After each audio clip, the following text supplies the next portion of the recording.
So the guy who's afraid to tell his wife, hey, babe, you need to stop talking to your mom about our problems because she doesn't have the ability to help. Yeah, you can say it, man. Bro, you're married to this woman. You can't talk? For crying out loud. Like, what a prison. But if she now tries to intimidate with her emotion or with her anger, if she reframes it like I was being tyrannical, then I am going to go, welcome to the Family Captain Podcast. I'm your host, I'm your coach, John Michael Clark. On this show, we help Christian husbands grow in family leadership and sex and marriage. So if you believe that Jesus is king, and you want to lead your family with strength and love, and you want frequency and freedom in your sex life, then you're in the right place. We're going to help you build an incredible family culture where God is glorified and your family is blessed by your strong, loving leadership. Gentlemen, welcome to the Family Captain Podcast. I'm your host, Chris Farrell. This show is designed to help you become the greatest man your wife and kids have ever known. I'm here with John Michael Clark, the leader, the captain of all of the captains in the Family Captain. So that's a lot of captains there.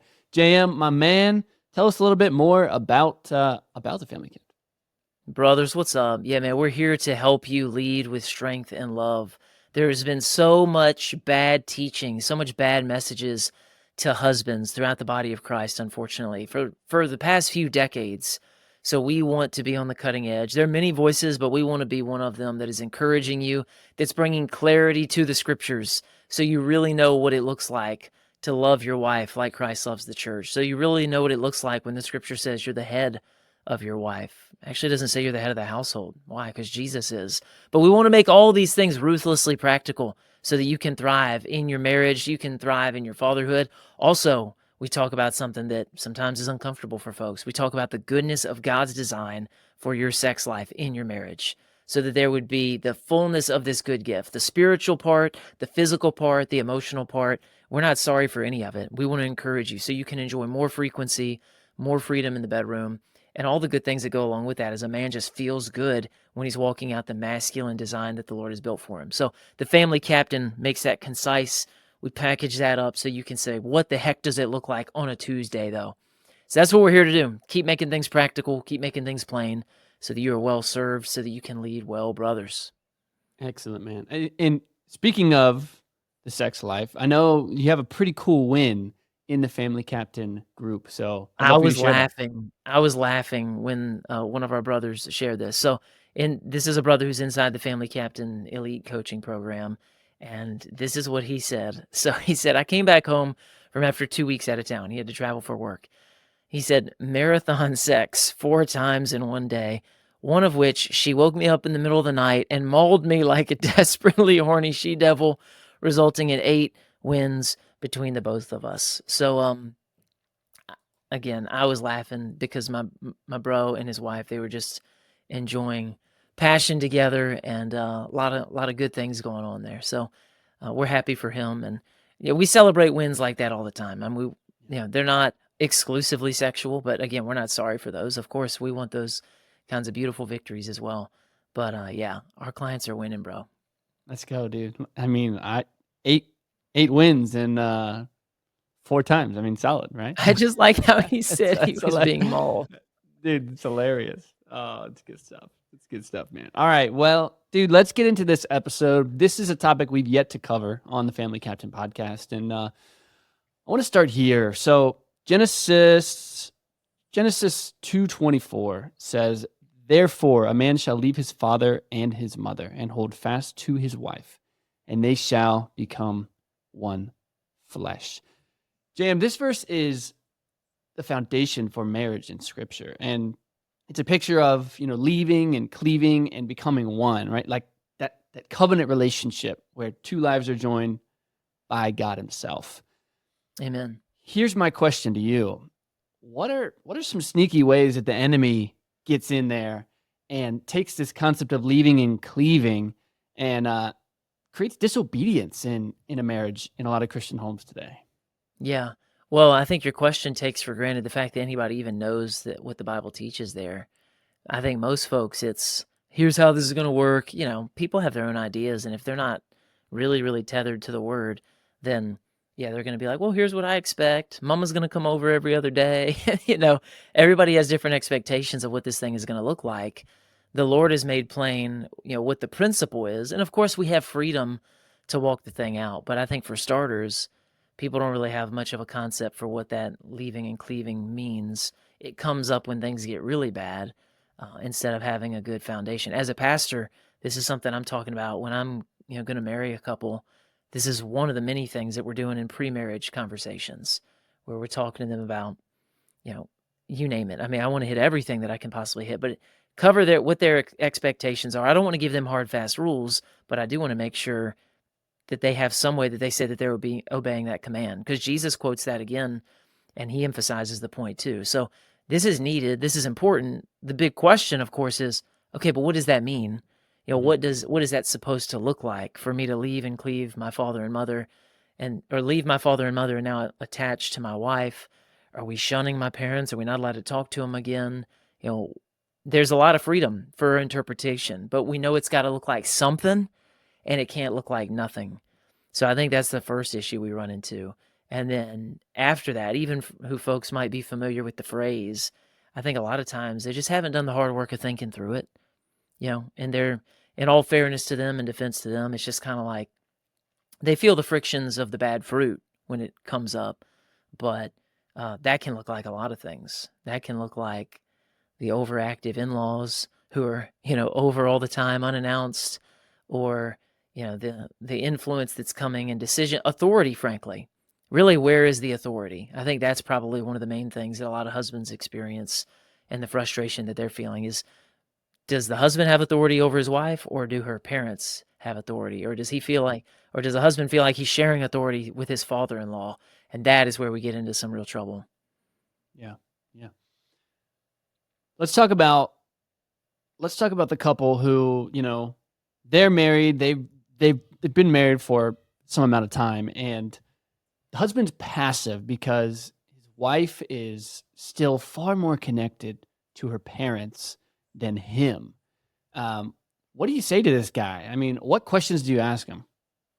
Well, first of all, I would just tell him we need to understand what's going on, like, just so he can have some compassion and not just be angry about it, because it is disrespectful, and it is frustrating, and it is disobedient. There's a lot of problems there. But before we focus on her errors and issues, or the issues with her in-laws, he needs to just realize, bro, her whole life she was under their authority, and she trusted these people. And let's say she had great parents. Hopefully she did. Hopefully your in-laws are wonderful and they were godly and faithful.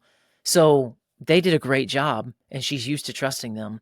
When she gets married to you, you don't have that same status, potentially. I certainly didn't, Chris. So Natalie has wonderful parents. I have wonderful in-laws. So that meant the bar is high. She's used to a certain level of authority in her life. She's used to a covering over her, um, functioning in a certain way. And she should go from under one covering straight under another covering. She's not supposed to be isolated and alone and uncovered. She's supposed to go from her father. He walks her down the aisle. Who gives this woman to this man? And her father says, I do. And then he transfers authority to me, and then he breaks down crying because it rips his heart out. I don't have little girls, so I don't have to experience that pain. But all my bros who do, my heart goes out to you. I can only imagine. But it's painful, but it's also beautiful. It's the right thing at the right time. And of course, you're not going to give her to some idiot. You're going to give her to somebody who you have thoroughly vetted. But she goes under another covering. The problem is this covering was not equipped. This covering was not prepared. I'm thankful we got married at 22. I wish we got married even sooner, but still, I was not the man that I was supposed to be yet, and I didn't understand my role. I came into our marriage with a perspective of a 50-50, hey, we're both kind of becoming grown-ups together kind of vibe, instead of the understanding of you are a husband. What's that mean? Well, it means I'm the male in a marriage. Wow, that's a shallow view. 22-year-old Jamichael, though, like, he wouldn't have had a lot more to offer than that. I don't know. Maybe I'm selling myself short. That's a long time ago. But I don't think he would have had a lot more to offer than that. Jamichael, what does it mean to be a husband? Well, you're the man in the marriage. What's that mean? Well, you got to protect. I would have probably gone there. Maybe would have referenced provision as well. Leadership, though, like I wouldn't have included that at all, most likely. Or I'd have been scared to, even if I wanted to. So understand that she came from under a covering, and now if she's come under your covering, and your covering, frankly, isn't that good, it's going to be a real temptation for her to keep deferring back to that old place. to keep. You said we ought to handle it this way, but she calls her dad, says, "Daddy, what do you think we ought to do about this?" And he goes, "Oh, y'all need this." And he goes, two things. Number one, he's probably right, and you're probably wrong because he's just more experienced as a man. And the second thing is like her trust. He has so much more leadership capital with her than you do, or her mom has more leadership capital with her than you do, or she's fearful of displeasing them, and maybe they are manipulators. Like that's a real possibility too, or it's both and. But just to have some context and understand, bro, like your wife is probably not trying to sabotage your marriage. Your in-laws are probably not trying to sabotage your marriage, but people have flesh and people want what they want. And until somebody can really lead in this situation, until you can really build that kind of capital where she goes, that's the man. That's my man. Shouldn't she do that no matter what from her wedding day forward? She most certainly should. Just like there's a lot of shoulds you should do from wedding day forward. But we're talking about where the rubber meets the road here. So those are some of the dynamics. Questions I'm going to ask him, Chris. I'm going to ask him about his leadership capital, frankly. I'm going to ask him, how does his father-in-law outrank him? And he might be like, not at all. He's just a manipulator. Okay, well, that's a different conversation. We'll have to talk about boundaries and that kind of thing. But in general, I want to ask my brother, how can he look in the mirror to level up, to be the covering that she's proud of, and to be the man that she doesn't want to displease, to be the man that she wants to go along with? No, man, I think that's really good because, like you said, there's a lot of different directions you can take this, like a lot. It's like, oh, well, Yeah, here's her relationship with her dad. It's either good or it's bad or it's indifferent or she didn't even know him. Oh my goodness, like there's yeah, so much there. There's so much there, but but I think it does happen often where it's like, okay, you get married and then you don't realize that she's bringing in the way she was raised to the marriage, and you're bringing in the way you were raised. And I mean, is it just you because you're the man, or is there a healthy balance that you pull from? And is it a matter of just, well, as long as it's biblical, you're able to pull from those things? What do you think? yeah. I think mom and dad need to have the approach that says, we love you and we want to be helpful and we want to share our wisdom with you, but they need to not be pushy. So obviously, again, we're talking about ideals, but we got to have a bullseye to aim for. The ideal is that a mom and dad are loving and they're saying, hey, we want to bless y'all. We want to encourage you. Anytime you have questions, please come ask. But mom and dad aren't meddling, and especially mom. So dad, just in general, just in the masculine design, isn't going to have as much temptation or tendency there. Mom is going to have more temptation and tendency to meddle. Why? Because of the strength of the feminine, which is relational strengths and relational interactions. So with that comes the liability to overdo it. As a coach, what's one of the risks I run? I can overcoach. And I talk to my clients about this. Like, I don't want to overcoach you right now. I'm tempted to because I want to get you into blah, blah, blah, blah. Instead of like, keep it basic, keep him where he needs to be. Don't overwhelm him with information, that kind of thing. So in the same way, we want mother and father-in-law and our mom and dad to have a wise, mentoring, loving approach. It says, we love you and we're here for you. You have your own family. We can speak into that, but we're not going to try and control it in any way. You're going to make your decisions for Christmas Day. You're going to make your decisions for summer vacation, and we honor all of it. And also, we would love to spend the maximum amount of time possible with you. That would be heaven on earth, right?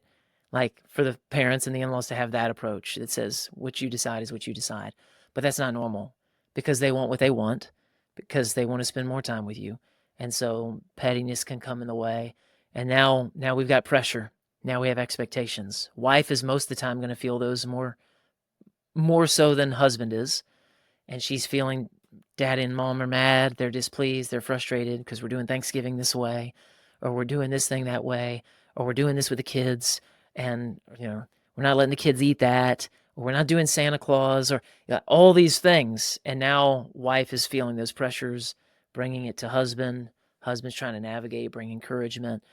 So like you said, the details really matter because, well, what's the right boundary? Well, what should happen is we love you, we're here for you, and we go, we love you too.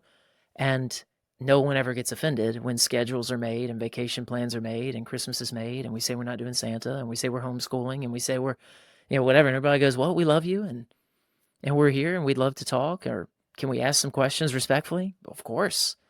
But again, that's great, Jamichael. You're describing a lot of emotional maturity with a bunch of Right. people who feel very strongly about some stuff. So, the details matter. The details do matter, and it sounds to me like this probably leads to a mission and a vision conversation for a wife to know, hey, this is the mission, this is the destination for our family. And so any decision that is made, like, hey, mom and dad, like, this is what we live by. And obviously, we teach that a lot in the Family Captain. Now, for the sake of time in this particular episode, I want to keep things moving along. The second piece of the puzzle here, I think that's really interesting, is what the conversations are like between maybe mom and wife. So, dude, what's the damage done when a wife shares even one bad day about her husband to her mom? Mm. Yeah. So for either spouse to go to their parents with grievances against their spouse, the problem is that the parents are only getting that interaction. You're living with your spouse every day, so you're getting all the good, and you're also getting the annoyance and the bad. But if you take the annoyance and the bad to somebody on the outside, that's all they have. That's their latest memory of your husband. That's their latest memory of your wife. And you're like, oh, things have been great for 3 weeks, and you're enjoying each other again, and everything's fine. Meanwhile, your mom or your dad or her mom or her dad are like, this guy, he is the guy who said the thing a month ago, or he's the guy who, whatever. Like, it might not even be wrong, but it's just he didn't do what my daughter wanted. So it Right. might not even be sinful or anything actually wrong in the eyes of the Lord, but parents could tend to side with their baby. And I think this is way more common. I wasn't alive in past history. I've only been alive since I've been alive, which has only been 40 years. But the reading that I do, the things that I pick up on, and I'm sure there's examples of good and bad, I think I have this suspicion, I have a hypothesis that parents used to be better about it. That parents used to send kids back to their spouse and go, y'all better sort it out.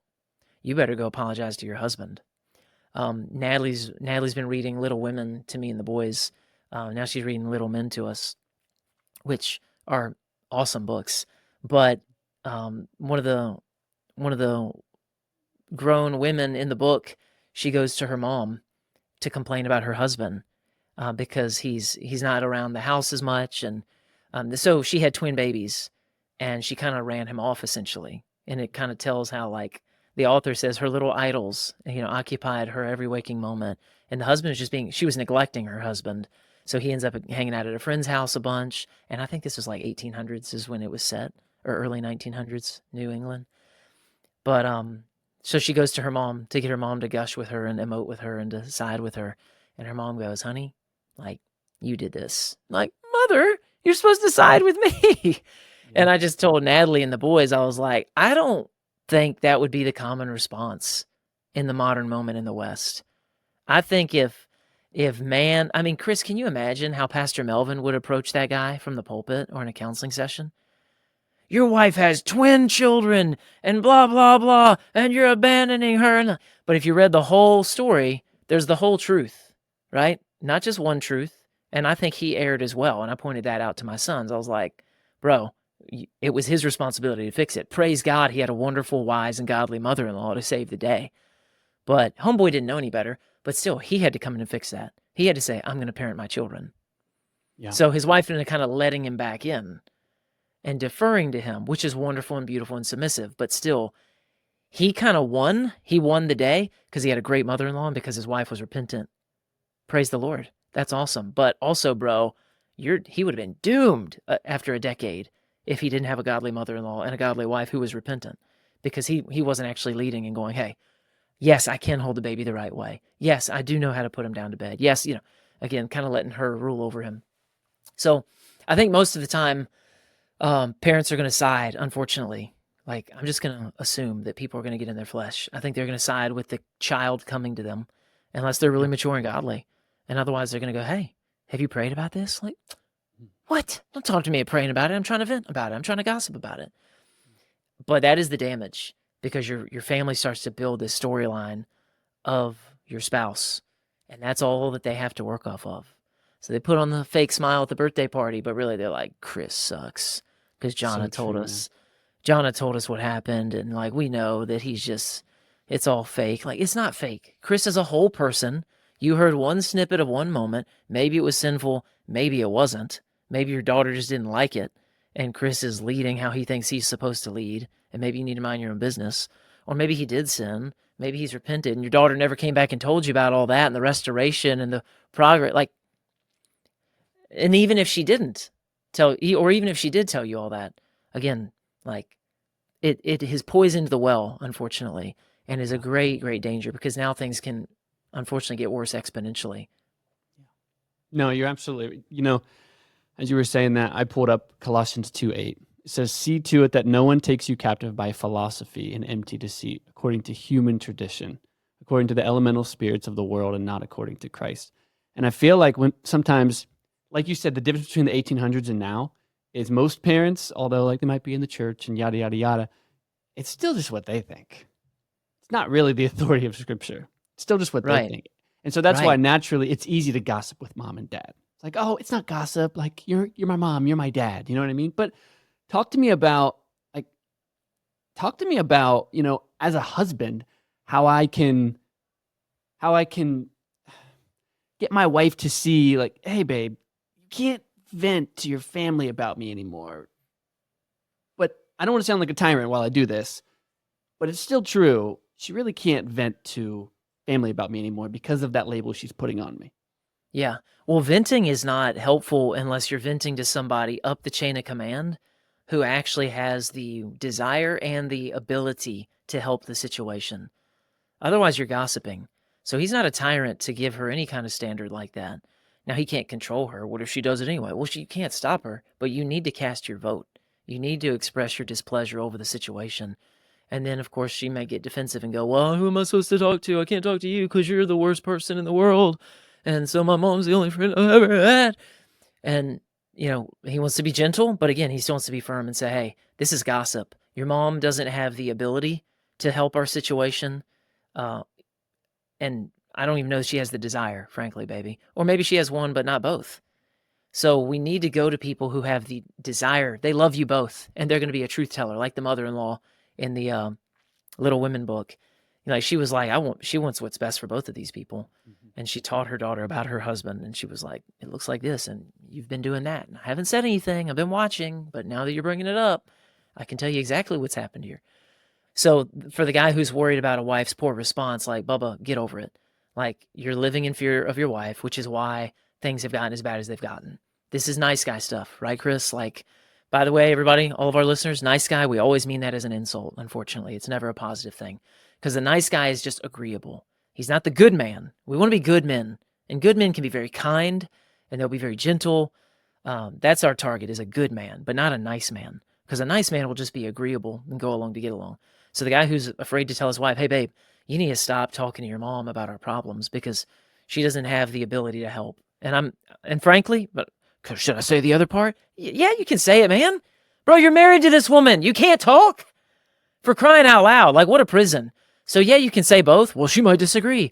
Oh my goodness. And then what will happen? Y'all are allowed to disagree with each other. You can stay calm. Or you can even get escalated. It's okay. I'm escalated right now. But it doesn't mean I've rejected my spouse. It doesn't mean we're doomed for divorce because I have strong emotion and conviction on it. Hey, baby, I'm not backing off. I know you can't believe I said that about your mom. I love your mom. I even like your mom. And I also still believe she really doesn't have, I don't think, the desire to help us that you think she does. I think she has the desire to take her little girl aside, but I definitely know she doesn't have the ability. I could be persuaded her heart's in the right place, but no one can convince me she has the ability to actually help us with wisdom. I can't believe it, baby. I said it. Like, well, I'm mad. All right. Me too. And I still love you. And it'll be all right. But, it's just a sample for you, bro. Like, well, I don't have the kind of capital to talk that way. Well, you're never gonna if you never tell the truth about anything. So I don't know where you should start telling the truth. Maybe that would be DEFCON 1 in your marriage, and that would be nuclear. But to me, that just feels very much like, hey, I disagree with you. Oh, you're going to give me heat and try and get me to back off on the point that I just made? Oh, yeah, that definitely won't be happening then. Actually, let me further clarify the point to show you that I won't be a coward and that I'm not going to be backed away by your emotion. I don't withhold, I'm not denying you your ability to have emotions. I have emotions too. I feel strongly about this. You feel strongly about this. All right. At least now we know where everything is instead of me walking away in silence and you assuming that my silence meant agreement with your point. We can make it through this, baby. I love the Lord. I love you. We can walk in the fruits of the Spirit, but this is a disagreement. Well, we're at an impasse. I told you I don't want you to talk to your mom about this stuff. You're going to choose whether or not to do that. That's between you and the Lord. Oh my goodness. It's almost like I cast my vote and she's still like, I'm not tyrannical. I didn't chain her to the bedpost and say like, you're never leaving this house again. Like, but yeah, I'm not afraid to tell you what I think and what I believe because I love you and because I want what's best for us. So yeah, you want to go talk to somebody who can help us? Let's go talk to Brother John and Brother Susie. They've been married for years. They got godly kids. They're so warm and kind to us. I know they would be a blessing to us. We're not talking to them. Right, because we're prideful and we don't want anybody to know anything about us. Mom is safe, but my pride won't allow me to actually get wholesome, healthy Christian discipleship from others because I'm going to just put on my Sunday smile and not let anybody know that my marriage is not in a great place. That's good, man. Yeah, I think that's I think that scenario relates with a lot of guys listening right now. I think you gave some really good practical advice there. And you can reduce the heat for all of my little role play that I did there, Sure. guys. Like, again, I was that role play, and I think I'll start doing a better job of this. I hope to. When I give that role play, that's pretty much a familiar tone. I think we all recognize that tone, that degree of heat that I used in that, but I have a particular response in mind. I did not start there. I started with, "Hey, baby, I want to talk to you about something." "Okay, what's up, babe?" "I really want you to stop talking to your mom about our challenges and the things we're walking through, or your dad, because I don't think she has the." I could start gentle. I don't have to say everything yet. "I really don't think she has the ability to help, and I don't think it's fruitful for her or for you, and therefore for us." That's where I started, just so everybody's clear. But if I get tried, if she now tries to intimidate with her emotion or with her anger or with her, "I'm guffawed that you would dare tell me who I can and can't talk to," if she were to reframe it in some sort of, if she reframes it like I was being tyrannical, then I am going to go, "Okay, let's speak frankly, shall we?" That's when I would probably escalate.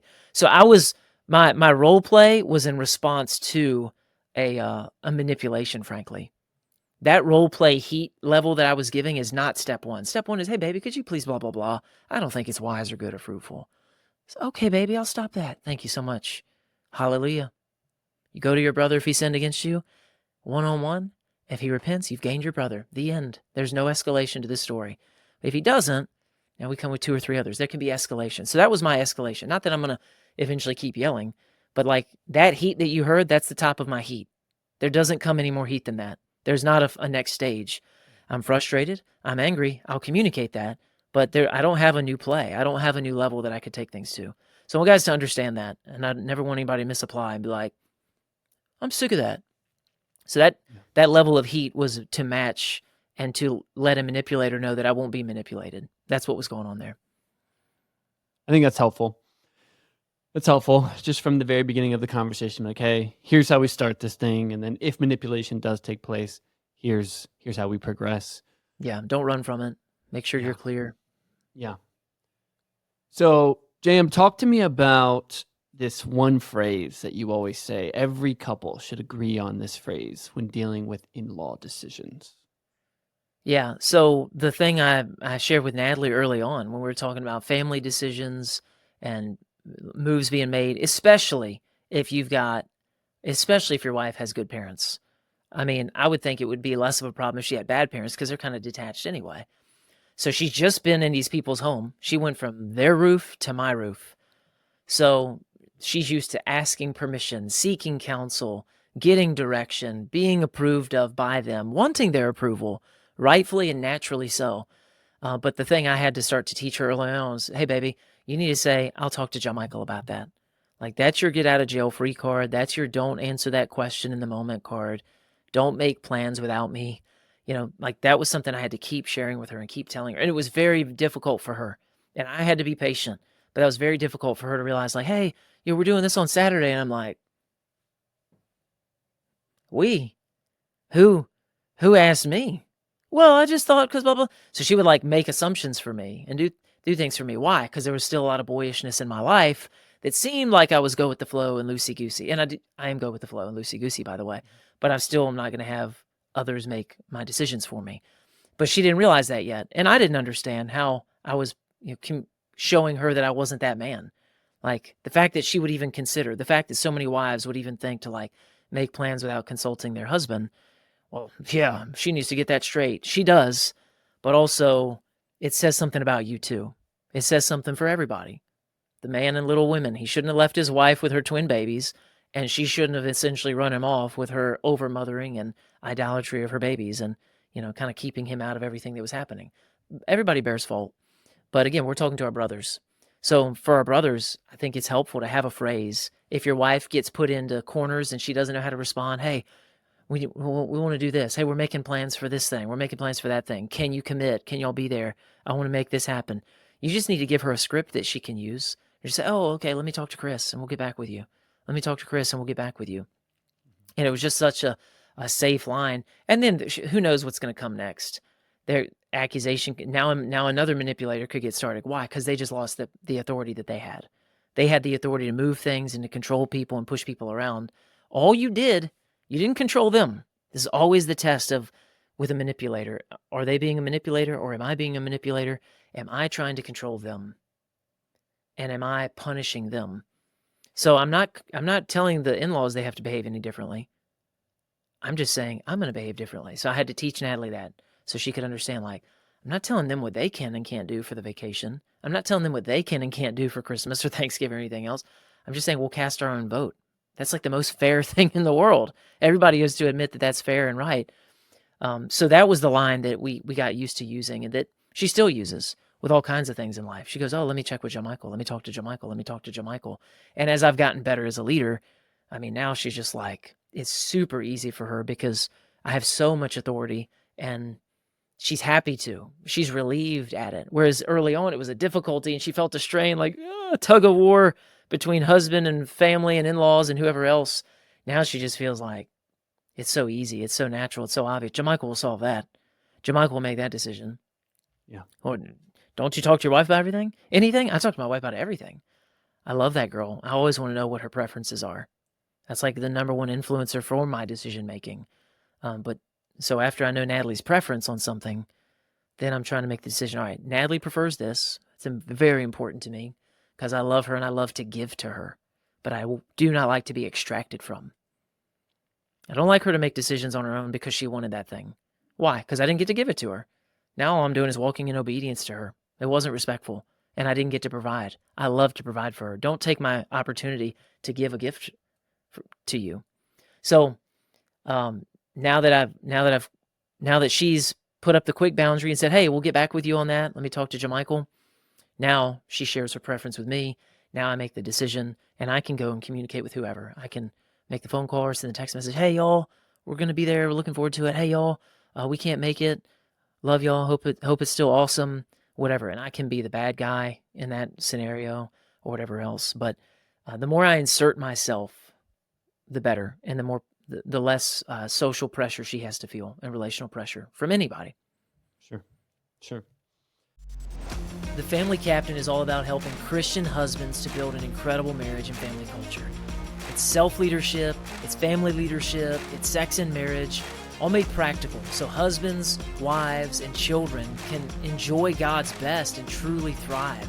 It's one thing to believe that Christians should have the best marriages and sex lives. It's another thing to know how to make it all happen. But inside our Family Captain Elite coaching program, that's exactly what you're going to learn. In the Family Captain Elite, men are not only equipped with the conviction to act, but also with the wisdom to navigate their exact situations. And they get a clear, practical path to get them the incredible fruit that they're after. So if you want to take your marriage and family culture from just fine to incredible, then go to thefamilycaptain.com and book a free assessment call to see if the Family Captain Elite program really is a good fit for you. That's thefamilycaptain.com. Family leadership is a high calling for your life. So what are you waiting for?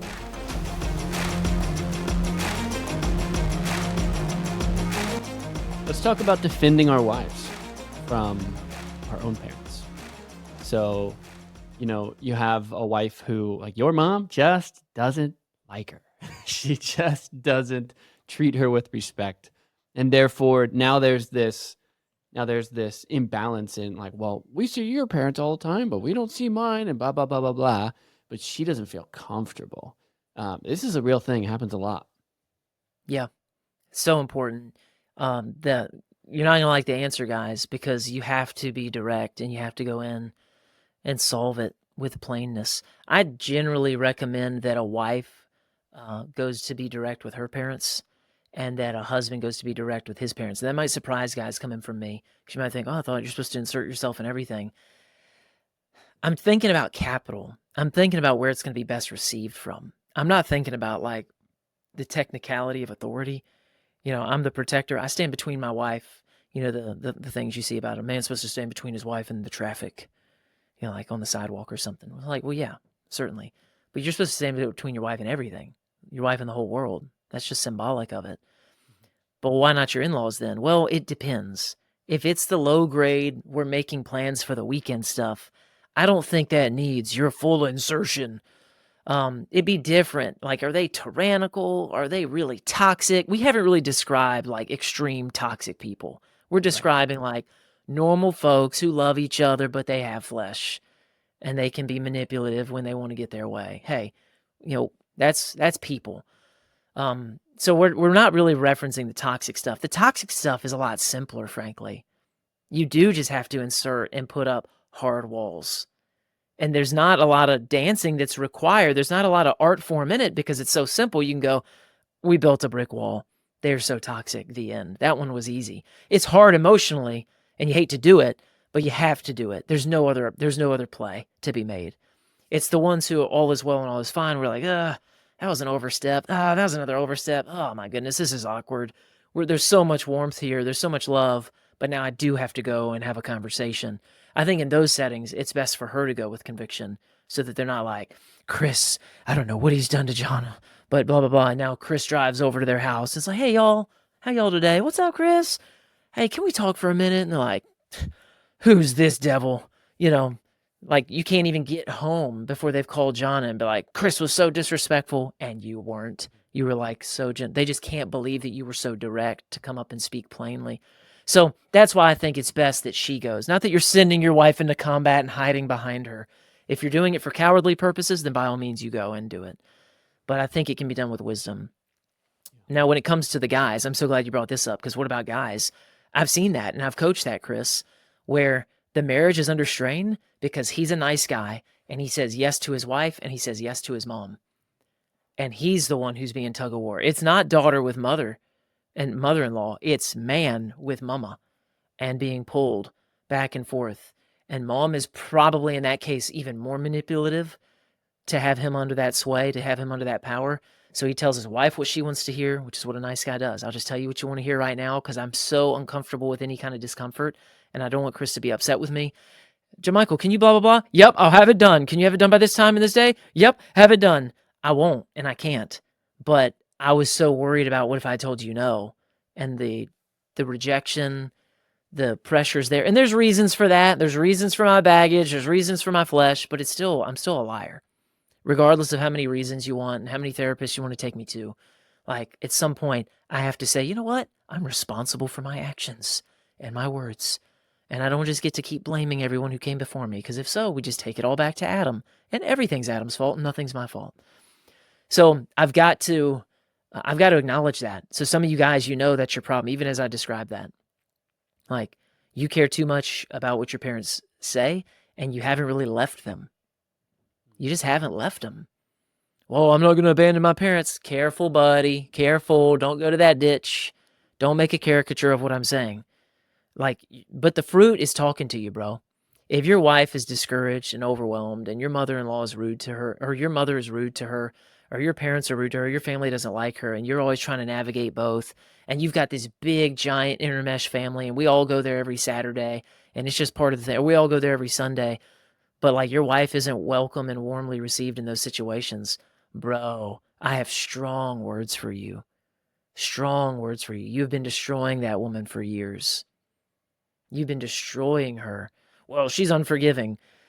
That might be true, but if I rewind the clock, I'm going to put most of the responsibility on your shoulders because you kept dragging her into scenarios where she knew she wasn't loved, liked, or wanted. And you keep saying, well, my family does this, my family does this. We got a big family. It's just the way we are. Well, bro, that's not fair to her, and it's not wise. Don't you love her more than you love all of them? Yes or no? If your whole extended family was over there. Like, they're about to fall off the edge of the building, and your wife is about to fall off this edge of the building. Who are you saving? Is that a hard decision for you? That's crazy, bro. That should not be a hard decision for you. It's your wife every time. The whole world could be on one side, and Natalie's over there. I'm like, sorry, world. Like, it's always going to be Natalie. So these guys, they don't have that kind of devotional love, and she feels that. And this, I mean, like, my heart goes out for her in that situation because this woman is wounded. This woman feels rejected. The little girl inside of her, who has always been longing for love and always been longing to be protected and covered, her husband is essentially saying, no, you're not worth it. I mean, you're convenient, and I like the things of our marriage that I like, but it's all self-serving. He's extremely selfish. He's pretending to be serving everybody. Nice guys are great at pretending to look like they're kind and generous to everybody, but it's actually extreme selfishness because they're not willing to withstand any pain. So they're trying to please everybody. It's not fair to them either because they become a shell of a man. So it's lose, lose, lose all the way around. But it's something to be repented of. It's something to be acknowledged for sure. It's super powerful, man. So I want to touch on this concept of you and me versus the world because I know you talk about it a lot. So far we've covered, leaving and cleaving to your spouse, like with the foundational pieces of marriage and saying like, hey, I am actually going to prove this. We've covered not poisoning our spouse's reputation to our parents because we're putting a label on them that makes it difficult for the parents to forgive when you've already forgiven it. And then we've covered some boundaries. But let's end this episode on you and me versus the world and really how a guy can ask himself, is it that right now? And how can it be? Mm-hmm. It's just a simple phrase. I don't know when I first said it, but it's just a part of our back and forth now. When Natalie and I are feeling pressure, when we're feeling stresses, when we're feeling anything, it's a way to unite and remember, same team. And I will say, you and me versus the world, baby. And I don't mean it, so for some listeners, like, they might be like friends or family, or like, oh my goodness, do they mean it against us? Like, if the shoe fits, put it on. but don't be against us. We're not against anybody. But if the world is against us, then I'm going, well, I'm with her. And that's the one thing the point is not so much even about the externals. The point is, hey, you and me are together. The heart behind that statement is you and me. I love you and you love me, and we're together, and we're going to take care of each other. So that's the sweet heart behind it. And I think a lot of marriages are missing that. A lot of marriages are me versus the world. And like my spouse, how can I get them to work in my world where it's just so much sweeter when, two become one? Actual deep bonding, actual deep affection, deep care, deep provision, deep love, serving one another in the ways that God has called each to serve as a husband or as a wife, to be a blessing to one another. And it's a theme. It needs to show up in a million little ways, but the theme, the principle of the thing is, hey, no matter what, we got each other, and that'll be good, and that'll be okay. So, yep, and it's a sweet comfort. It's a safe place to come back home. It's like coming home. Home is the safety. Home is the security. Your spouse is home. Wherever your spouse is, that's where home is. I can have home anywhere in the world. As long as Natalie's there, then it's home. And the same for her. As long as we're together, then it's home. And we tell the boys that. We say home is wherever daddy and mama are. And mostly wherever mama is. Because mama's the ultimate homemaker. Like, daddy can build a house, mama made the thing a home. So mama's like the center of warmth. That's a different conversation. But yeah, that's the heart behind it. It's just I love you. It's another way to say I love you without saying I love you. It's another way to say, like, you're my priority without saying you're my priority. And more marriages need that. Yeah.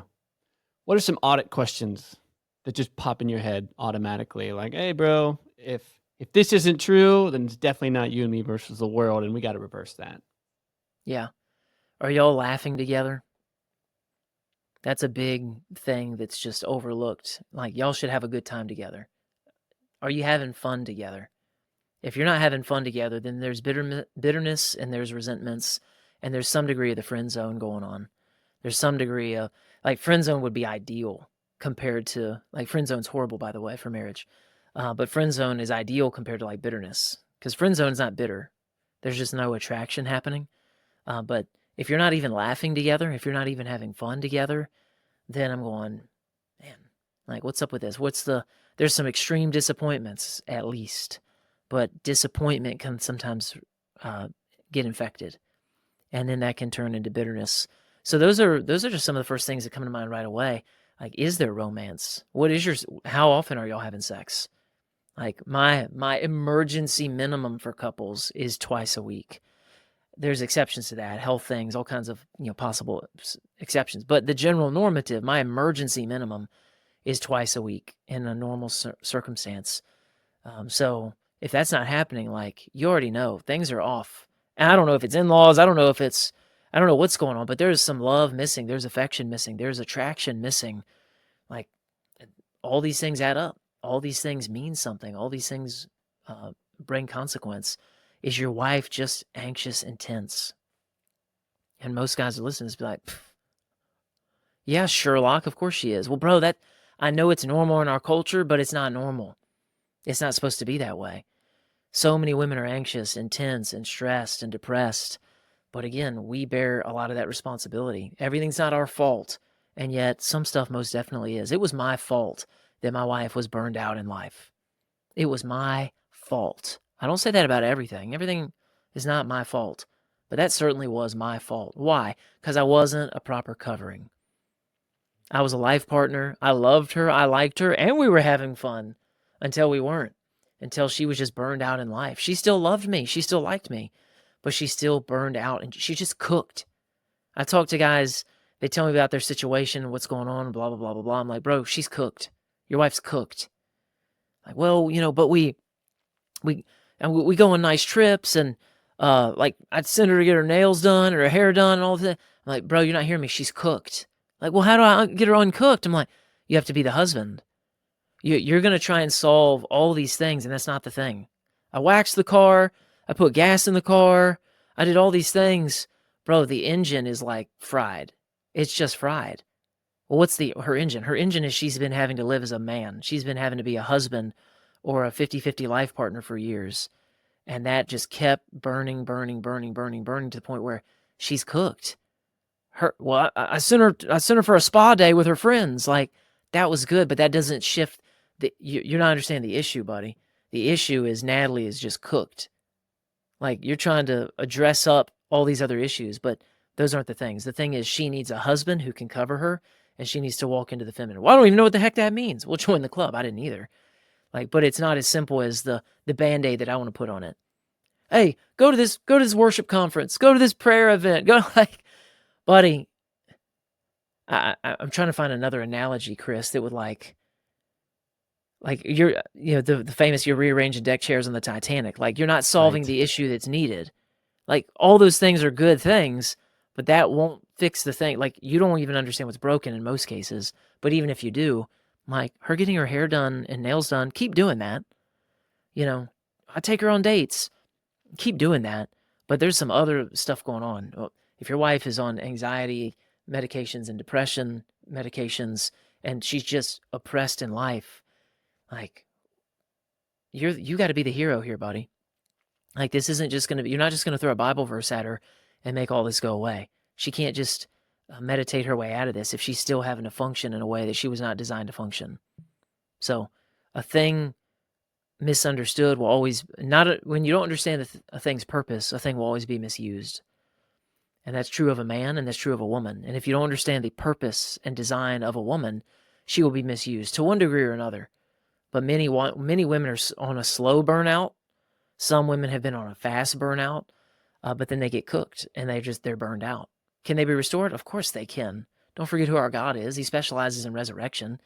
But that's going to be a walking out as well. That's going to be a walking out of obedience and a process. And then that flower starts to bloom, and she starts to blossom, and she starts to flourish, and you go, well, this is awesome. But yeah, there's some big consequences for living wrong. Yeah. Yeah. There's some great examples, man, in terms of just you and me versus the world, like making sure that she's covered first, right? Like, you can't say that until she's covered is what I'm hearing. And man, that's really good and really convicting. And I think there's a lot of things that guys can pull from this episode and say, like, okay, is that true?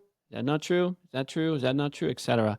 And so, yeah, just we're gonna conclude this episode, man. Let's say a guy heard you say that whole riff at the end, and he's like, "Ah, ooh, well, what the heck, man? Where do I go next? What do I do?" Talk about the family captain resources, a way to start solving problems. Yeah. So, I mean, what every guy who heard that is going to do first is he's going to, if he hasn't already tested all those examples that I gave, he's going to, because he's just not going to want to trust that it's hard work. He's going to want to trust that there can be a Band-Aid.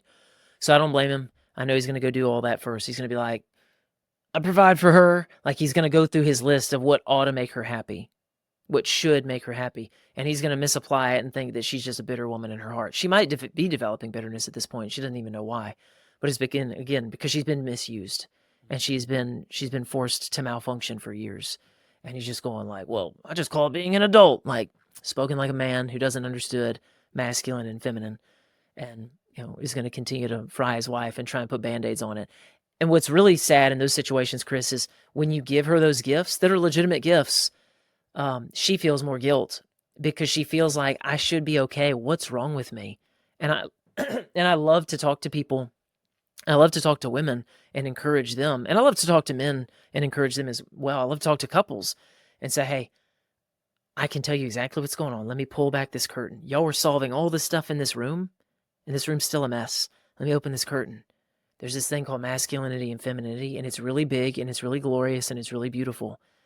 But it's going to take some learning, and it's not going to be a quick fix, and it's not going to be something that you can just solve with a quick weekend trip or a quick marriage seminar. It's a deeper understanding, and it's a way of living, and it will actually require some massive shifts in y'all's lives, some shifts that you might not be open to, but I can show it to you and point it to you. The problem is you'll be accountable for it from here on out, because you working 60 hours a week, my sister, is just going to continue. Like, y'all could solve all the other stuff and still you're going to be cooked and still you're going to be fried because you're still providing. Like, or this guy, like, I'm a stay-at-home dad. Like, okay, that's crazy. But like, this is a shift. For example, I'm taking an extreme example. Like, you can't be a stay-at-home dad anymore. Oh, I love my kids. I believe you. And also, you're responsible to provide for your family, and your wife needs to be nurturing your children. Like, so again, there's like an extreme example, but people have to go through. They have to get through their reps, and they have to believe that nothing else is going to work first before they're ready for the family captain. Most of the time.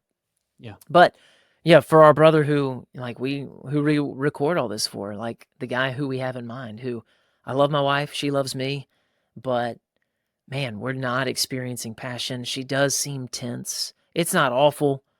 She's not in despair. Like, we love the Lord. We smile. We laugh.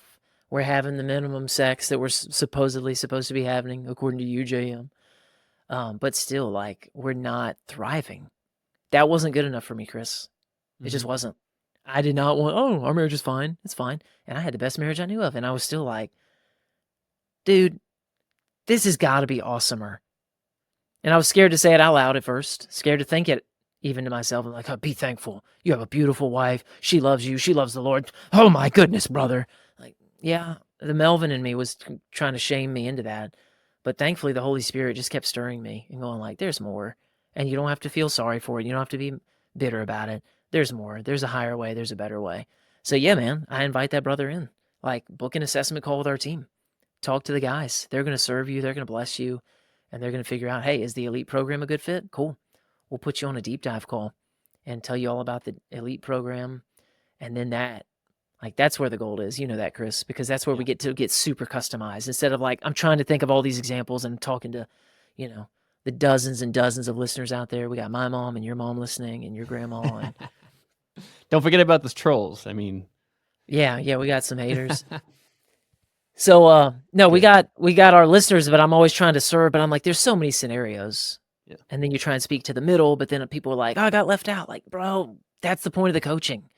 Like that's the point. We could do a podcast on basketball and Chris could teach the whole thing, but like, it's a lot different when Chris can get on the court with you and actually see your shot and go, oh, okay, do this with your foot, do this with your hand, do this with your face, do this with your hair to look super awesome like Chris. With your hair. So yeah, that's the gold. That's what we do, man. Yeah.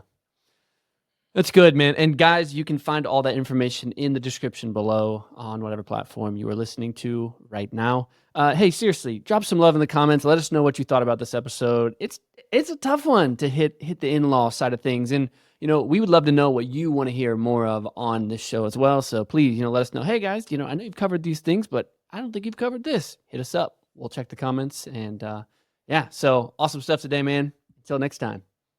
Go captain your ship.